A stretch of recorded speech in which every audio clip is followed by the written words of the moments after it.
Isso não há nenhuma fonte que nos indique como é que realmente foi Nossa Senhora.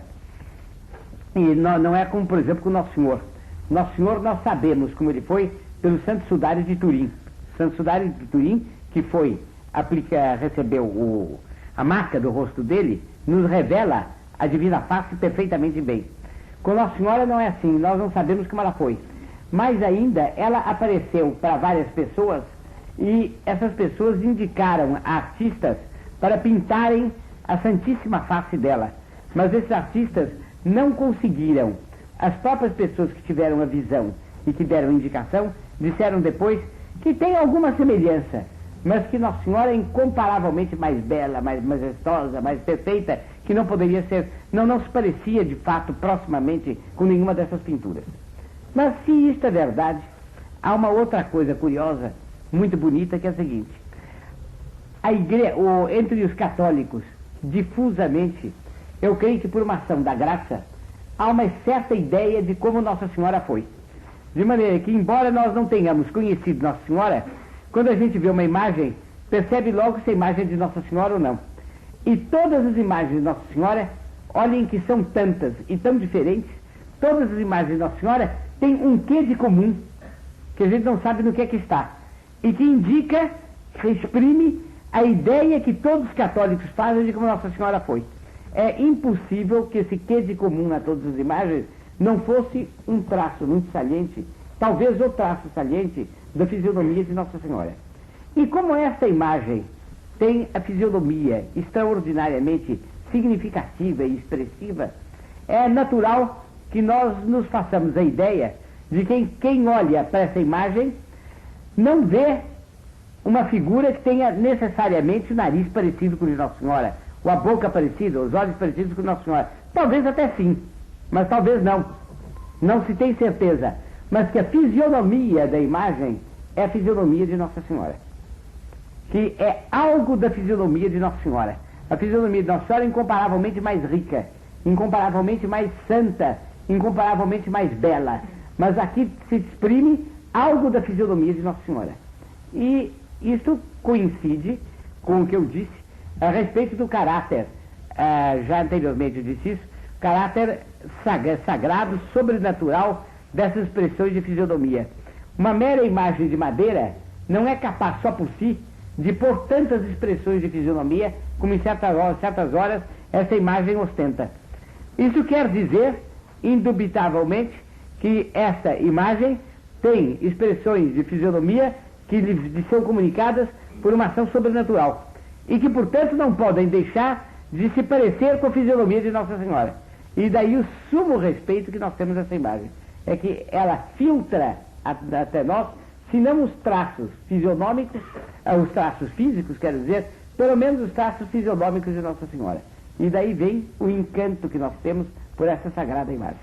Bem, para então nós fazermos bem, acompanharmos bem essa meditação que nós vamos fazer aqui, com base na leitura de um trecho de Sor Maria de Ágreda, me pareceria interessante que os senhores imaginassem Nossa Senhora como tendo uma fisionomia análoga a esta imagem. E imaginassem assim uma pessoa que fizesse as coisas que eu vou narrar agora. Então os senhores entrarão mais na realidade da cena que eu vou descrever. Eu não sei se está isto bem claro ou não. A Sor Maria de Ágreda conta o seguinte, que depois que Nosso Senhor subiu ao céu e que Nossa Senhora ficou só na terra, ela começou a organizar aos poucos a vida dela. Como os senhores sabem, ela morou na cidade de Éfeso durante bastante tempo com São João Evangelista, que poucos momentos antes da morte, Nosso Senhor deu como filho a ela, ao mesmo tempo que dava como mãe a ele. E diz o Evangelho que a partir daquele momento o São João Evangelista aceitou-a como sua mãe. O relato é que ela o aceitou como filho e que ele tinha com ela todas as atenções, todos os cuidados, etc., que Nosso Senhor teria. Quer dizer, ele era sumamente devoto a Nossa Senhora, sumamente bom para com ela, atencioso, respeitoso, venerador. Então, moravam juntos. E ela começou a organizar a vida dela. A vida cotidiana, a vida comum, a vida corrente. Já não mais participando da vida terrena de Nosso Senhor, gloriosamente encerrada com sua ascensão aos céus, mas participando pela lembrança e pela recordação de tudo quanto tinha sido a vida de Nosso Senhor. Ela era uma tocha ardente de saudades, de adoração, de ação de graças, de reparação e de petição contínua a Nosso Senhor Jesus Cristo. Então, nesse organizar da vida dela, com o correr do tempo, ela foi se lembrando das datas. Ela era concebida sem pecado original e tinha, portanto, a memória perfeitíssima, além do fato de ser, por sua natureza, inteligentíssima, e além ainda do fato de que ela era auxiliadíssima pela graça. Ela foi se lembrando das datas dos principais acontecimentos da vida dela e do Divino Filho dela. Os principais acontecimentos da vida dela não eram calculados como de qualquer um. Vamos dizer para um rapaz de hoje: matriculei-me na faculdade em tal data, ganhei uma motocicleta em tal outra data. Não é isso. As verdadeiras datas da vida de um homem são as datas em que ele serviu a Nossa Senhora de um modo mais insigne, pelo apostolado, pelo sofrimento ou pela oração, ou em que Nossa Senhora lhe deu graças especiais. Essas são as verdadeiras datas da vida de um homem. O resto é conversa fiada. Bem, então, ela foi vendo as várias datas, e quando era um dia que era comemoração, quer dizer que essa data se repetia no calendário, ela comemorava aquele dia com cerimônias especiais, no seu quartinho, porque a igreja ainda não estava organizada com edifícios sacros, nem nada disso. A igreja ainda é extraordinariamente nova. Então ela, no seu quartinho, comemorava a seu modo aquela data. Então, é uma bela ideia a gente hoje procurar ver como é que Nossa Senhora celebrava a data do próprio nascimento dela. E nós então veremos como era a vida de Nossa Senhora, como ela celebrava e como Nosso Senhor baixava até ela e ajudava a celebração. E nós celebraremos o nascimento dela comovendo-nos com o modo pelo qual ela celebrava o nascimento dela, o que é celebrar em íntima união com ela. Então, me pareceu que seria do interesse dos senhores eu ler aqui o trecho da Sor Maria de Ágreda e comentar com os senhores. Não sei se está claro o que eu acabo de dizer. Então, eu passo agora ao comentário. A festa em memória de seu nascimento, Nossa Senhora a celebrava a 8 de setembro, em que nasceu, e ela começava a primeira noite, quer dizer, a noite de 7 para 8, com os mesmos exercícios, prostrações e cânticos que no dia da concepção, da Imaculada Conceição. Agora vocês vão ver como tudo isso tem uma razão de ser. A Imaculada Conceição é o dia em que ela foi concebida sem pecado original no ventre puríssimo de Santana. Quer dizer, em que ela começou, portanto, a ser. O nascimento é o dia em que ela começou a ser para o mundo. A concepção e o nascimento são fatos correlatos. O nascimento é o fruto, é o auge de um processo fisiológico que começa com a concepção. De um processo fisiológico e, no caso dela, de um processo espiritual. Porque como ela foi concebida sem pecado original, ela, desde o primeiro instante de seu ser, teve uso da razão. E vivendo embora internamente em Santana, mãe dela, ela já raciocinava, já pensava elevadissimamente, sublimissimamente, pelas graças que Deus lhe dava, pelas revelações que Deus lhe fazia, etc.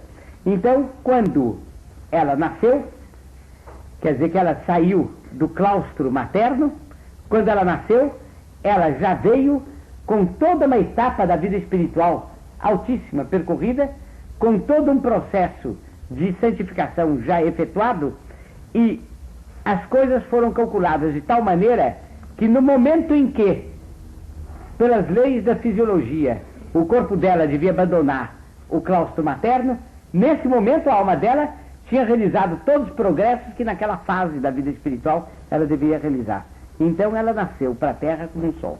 E por isso, ela que na Imaculada Conceição celebrava a festa por meio de uma série de prostrações, de orações e de cânticos, ela ela também, ela repetia essas cerimônias no ato do seu nascimento. Vocês veem como tudo é racional, como tudo é lógico, como tudo mostra a suma sabedoria de Nossa Senhora. Que ensinamento isto contém para nós? Qual é o ensinamento? É sermos razoáveis, sermos lógicos, sermos coerentes em tudo. Fazermos tudo como Nossa Senhora manda, como Nossa Senhora pede. Isso é que nós devemos fazer. Fazer com tranquilidade, com serenidade, com entrega plena. Agora, se eles olhem um pouco para essa imagem, imaginem o que seria na casa pequena deles, Nossa Senhora com o quarto fechado, rezando e ora se levantando, ora se ajoelhando e de vez em quando cantando. Vocês podem imaginar se houve na terra cântico tão belo, tão majestoso, tão doce, tão suave quanto o cântico de Nossa Senhora, ainda mais Nossa Senhora cantando para Deus. Pode na terra ter havido alguma melodia igual a essa? Absolutamente não. Então vocês podem imaginar do lado de dentro Nossa Senhora serena, séria, recolhida e às vezes no auge do entusiasmo cantando, ou então no auge da humildade se prostrando, ou então no auge da dignidade se levantando, né?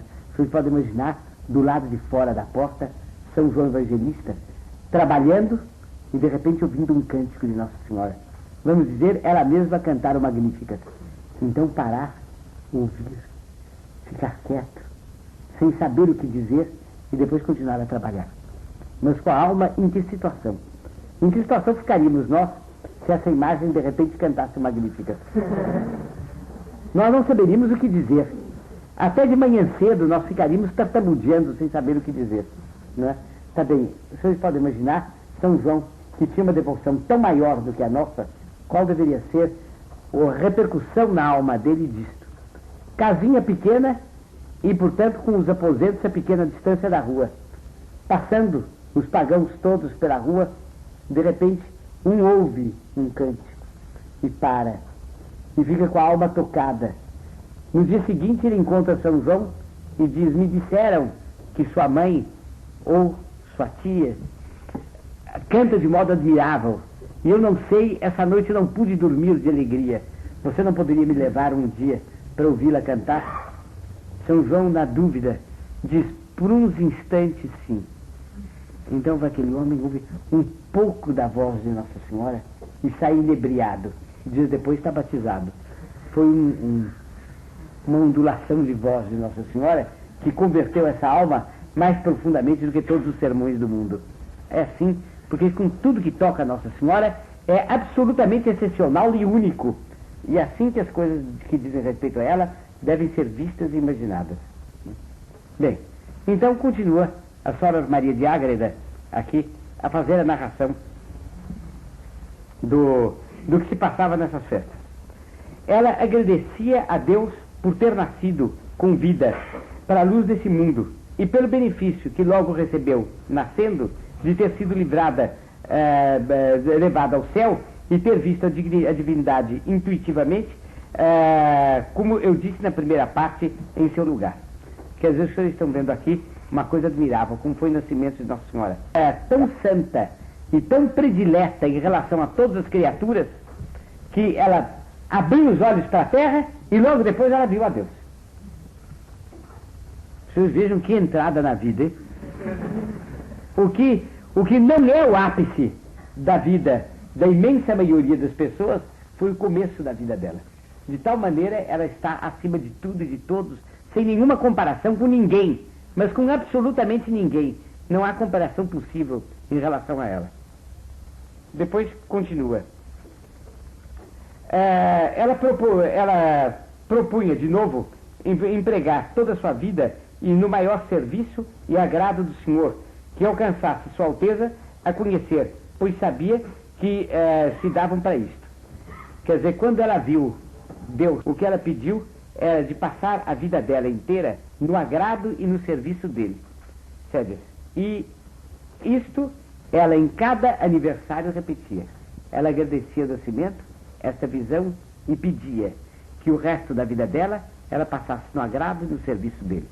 Vocês veem, ela que era confirmada em graça, concebida sem pecado original, sabia que era mãe de Deus e que tinha ela mesma tido em si 9 meses Nosso Senhor Jesus Cristo. Ela em cujo peito jamais cessava a presença real. Ela comungava e as sagradas espécies se mantinham incorruptas até a comunhão do dia seguinte. Ela era, portanto, um sacrário. Mas uma noção tão profunda da humildade da condição humana que ela pedia a Deus isso. Que ela passasse a vida inteira servindo e atraindo para si o agrado dele. Com isso ela ficaria satisfeita.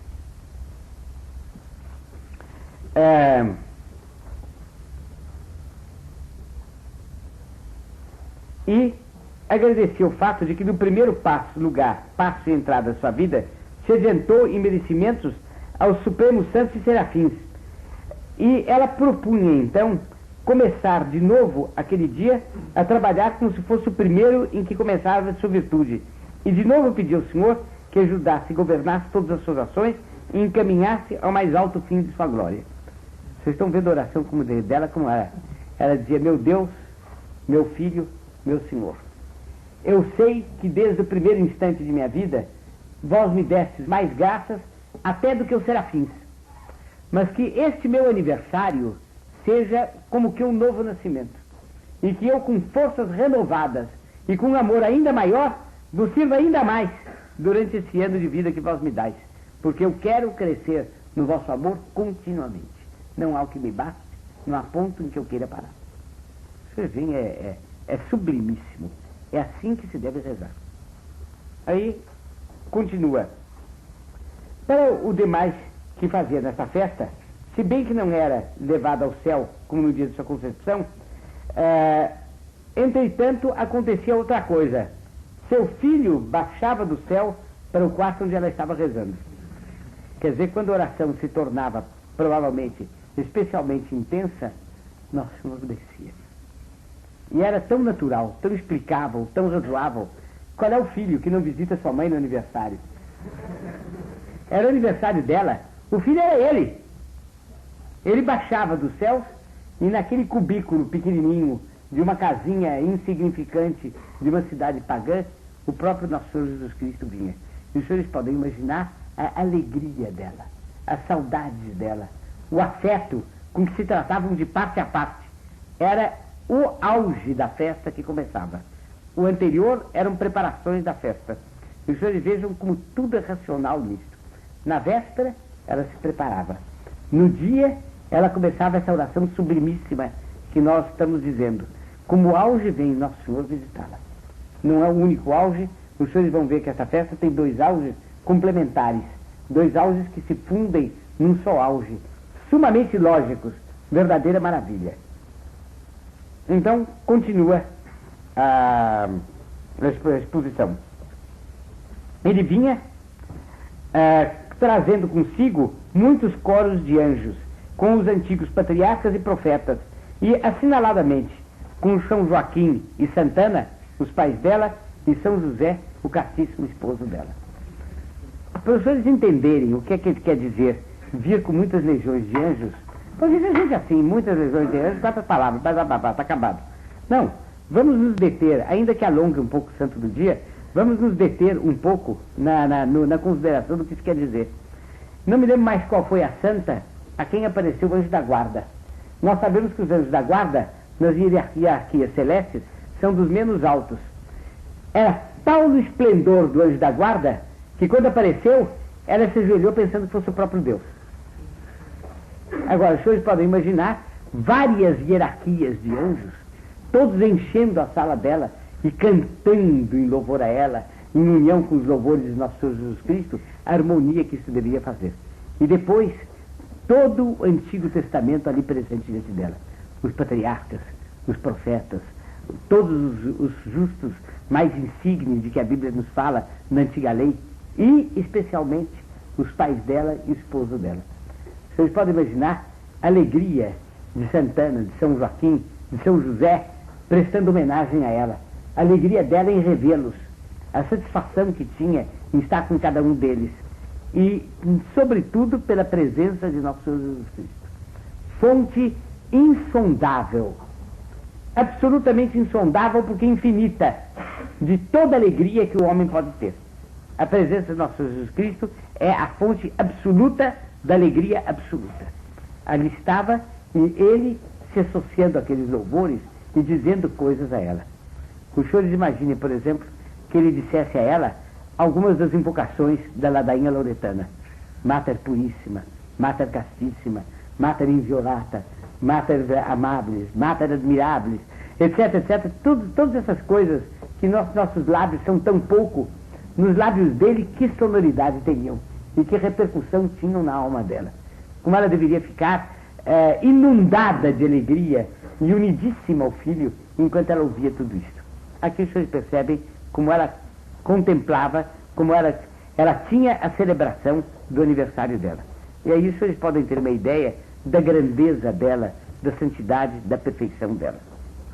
Continua a narração de Sor Maria de Ágreda. Ela diz: a mais pura entre as criaturas, em presença daquela celestial companhia, adorava a Deus com admirável reverência e culto, e de novo lhe dava graças por tê-la trazido ao mundo e pelos benefícios que para isto ela tinha recebido. É a reação normal de toda pessoa que quer ter uma boa vida espiritual e que recebe um elogio. Não é deleitar-se com esse elogio como um guloso se deleita com uma bala, ou com um cálice de um licor delicioso, gotinha por gotinha, mas ao contrário, é imediatamente dar glória a Deus. Porque como tudo que nós temos de bom vem de Deus, a pessoa proba e fiel que recebe um elogio diz imediatamente Magnificat. Magnificat anima mea Dominum. Quer dizer, minha alma engrandece o Senhor e o meu espírito exulta em Deus, seu Salvador. Quer dizer, é por essa forma que ela dava ação de graças dela. Logo, os anjos faziam o mesmo e cantavam dizendo, Nativitas tua, etc., que quer dizer, teu nascimento, ó Mãe de Deus, anunciou a todo o universo grande alegria, porque de ti nasceu o sol de justiça, quer dizer, o sol de virtude, o sol de santidade, nosso Deus. Os patriarcas e profetas também faziam seus cânticos de glória e agradecimento. Adão e Eva, presentes na sala, agradeciam a ela porque dela tinha vindo a reparação pelo pecado dele.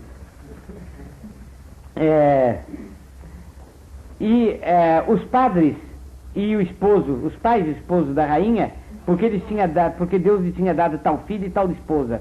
E logo é o complemento da festa, e logo o Senhor levantava a Mãe Divina da terra, onde ela estava prostrada, quer dizer, com todas essas presenças dentro da sala, ela se prosternava no chão por veneração, estava prostrada e a colocava à sua direita, naquele lugar lhe manifestava novos mistérios com a vista da divindade, que se bem que não era intuitiva e gloriosa, era abstrativa com maior claridade e aumento da divina luz. É a hora do presente. Vocês vejam como tudo está bem calculado. Então é a preparação, depois começa a festa com as orações, depois é um primeiro auge, Nosso Senhor desce. Ela agradece com todo o transe de sua alma e com toda a humildade. Passamos a um segundo auge, Nossa Senhora glorifica.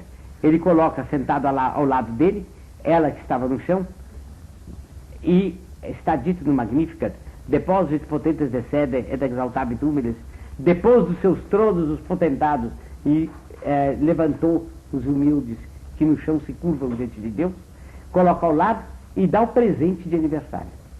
Qual poderia ser esse presente de aniversário? Qual poderia ser esse presente de aniversário? O senhor diria, não, mas já o presente está dado. Ela viu a nosso Senhor Jesus Cristo, um presente exuberante. Os senhores até poderiam acrescentar, mas nem me tinha passado pela cabeça que depois disso era preciso um presente. Os senhores estão rindo porque exatamente essa reflexão parece interpretar a reação temperamental dos senhores diante do que eu dizia. Mas a coisa é profundíssima. Para uma alma que ama a Deus, o verdadeiro presente é conhecer algo de novo a respeito de Deus e amar algo de novo em Deus. É o único presente verdadeiro. Porque o próprio do presente é trazer algo de novo. Não é trazer algo de velho. Os senhores imaginem, por exemplo, uma pessoa que tem um objeto, tem na casa um objeto na parede muito bonito. O rapaz viu a vida inteira pendurado na parede. Presente de aniversário, os pais dizem para ele: olha, isso agora é seu, mas vai continuar ali na parede. Não é? Agora, se trazer um objeto de fora, um objeto novo, aí é a sensação do presente. O presente tem que ter algo de novo. E para Nossa Senhora, só uma coisa tinha valor. E só uma coisa, portanto, era o presente. Qual era o presente? O presente era saber algo de novo de Deus. Então, nosso Senhor Jesus Cristo, sentado ao lado dela, ele mesmo revelava novidades a respeito de Deus, nosso Senhor, portanto, a respeito de si mesmo, porque ele é a segunda pessoa da Santíssima Trindade, ele revelava para ela algumas coisas novas. Vocês podem imaginar um novo grau de santidade que ela tomava. Que parece incrível, mas ela foi progredindo a vida inteira, né? Novo grau de santidade, alegria, a compreensão, o afeto, o agradecimento. Como ela se sentia cheia de riquezas com esse mero presente espiritual. Uma coisa verdadeiramente incomparável. Era a festa que estava atingindo seu auge. Primeiro filho que veio visitar a mãe, segundo filho que coloca a mãe ao seu lado e, por exemplo, orna com um lindo colar de brilhantes, ou então com um estupendo diadema. Aqui estão, minha mãe, novas verdades a respeito da essência divina. E ela é estática ouvindo. É ou não é verdade que quando a gente lê uma cena dessas, antes de ler, não tem ideia do que é uma coisa elevada. Não se tem ideia. Na trivialidade da vida de todos os dias, sobretudo, não se compreende que uma coisa dessas possa ter essa elevação. E isso nos ajuda a conquistar um pouco, pelo menos, desse amor das coisas sublimes e elevadas que deve caracterizar o verdadeiro escravo de Nossa Senhora. Gostar do que é elevado, gostar do que é sublime, não compactuar com aquilo que é vulgar, com o que é rasteiro. Aqui os senhores têm, dada por Maria de Ágreda, uma lição de sublimidade verdadeiramente admirável. Com esses favores tão inefáveis, ficava de novo transformada em seu Filho Santíssimo, incendiada e espiritualizada para trabalhar pela igreja, como se ela estivesse renascendo de novo. Ela era idosa já, Nossa Senhora, né? Mas ela readquiria uma têmpera como se ela tivesse nascido de novo. E ela se incendiava mais ou menos como duas chamas juntas que se fundem uma na outra, ela com Nosso Senhor Jesus Cristo. E nessas ocasiões, mereceu o sagrado evangelista São João participar de alguns aspectos dessa festa, ouvindo a música que os anjos a celebravam. Os senhores estão vendo que ele do lado de fora percebia que havia uma festa enorme. E ele, que era o apóstolo virgem, e por isso o apóstolo a quem Nosso Senhor amava, mas o apóstolo que chorava a vida inteira a traição dele por ocasião da oração de Nosso Senhor Jesus Cristo no horto e por ocasião de quase toda a paixão, o apóstolo então, vocês podem imaginar, genuflexo, ouvindo, por vezes batendo no peito e pedindo perdão, e por vezes esquecendo de si mesmo e perdido nas belezas que ele ouvia do lado de fora da porta. Mas do lado de fora não ousava entrar. Aquilo era tão alto que não era para nenhum terreno ver. Apenas algum tanto da música para ele já dava para encher a alma dele. Como essa simples narração já, de algum modo, enche as nossas almas. Vocês compreendem qual era a plenitude de alma de Nossa Senhora, então, nesse instante. E estando mesmo o Senhor no oratório com os anjos e santos, o Senhor aqui, Nosso Senhor Jesus Cristo, que lhe assistiam, o evangelista entrava e dizia missa. Aqui os senhores estão vendo, é o terceiro auge. É a descida de Nosso Senhor, eu só me tinha lembrado de dois. Segundo lugar, ele sentado ao lado de Nossa Senhora e recebendo as revelações dela. Terceiro auge, a missa, em que se repetia de modo incruento o santo sacrifício do Calvário. Agora, a honra de São João, ele com certeza não via tudo isso. Ele via alguma coisinha. A honra de São João, celebrando a missa ali na presença de Nossa Senhora, iluminada como um serafim descido do céu, e ele percebendo quantas coisas passavam em torno dela. Tá bem, os vocês querem ter ideia do que é uma missa, não foi uma grande honra ele entrar nesse oratório nessa ocasião, uma honra enorme. Celebrar uma missa é uma honra maior. Dizer as palavras pelas quais se opera a transubstanciação é uma honra maior do que tudo isso. Aí vocês compreendem o que é celebrar uma missa. Bem, a essa missa Nossa Senhora assistia ao lado do seu Divino Filho, e ela comungava a ele na hora da comunhão da missa. Vocês vejam que coisa linda. Deus está por toda parte, ele estava ao mesmo tempo ao lado dela e dentro dela nessa ocasião. Todos esses mistérios eram um espetáculo de novo gozo para os santos, que também serviam como de padrinhos na comunhão mais digna que depois de Cristo se viu, nem se verá no mundo. Realmente não houve comunhões iguais às de Nossa Senhora, nem de longe, né? E, em recebendo a Grande Senhora, seu filho sacramentado, ele a deixava recolhida consigo mesmo naquela forma, na qual ela tinha gloriosa, e ele, de modo glorioso e natural, voltava para os céus. Quer dizer, aí a festa termina. Ele vai embora, mas fica dentro dela, em estado eucarístico. E ela, então, continua a vida de todos os dias.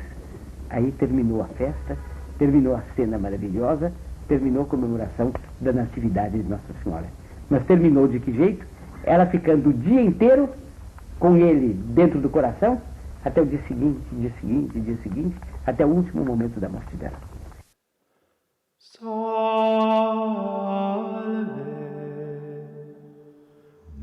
Regina,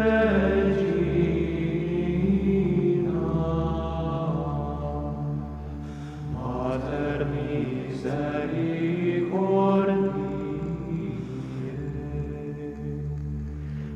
vita dulcedo,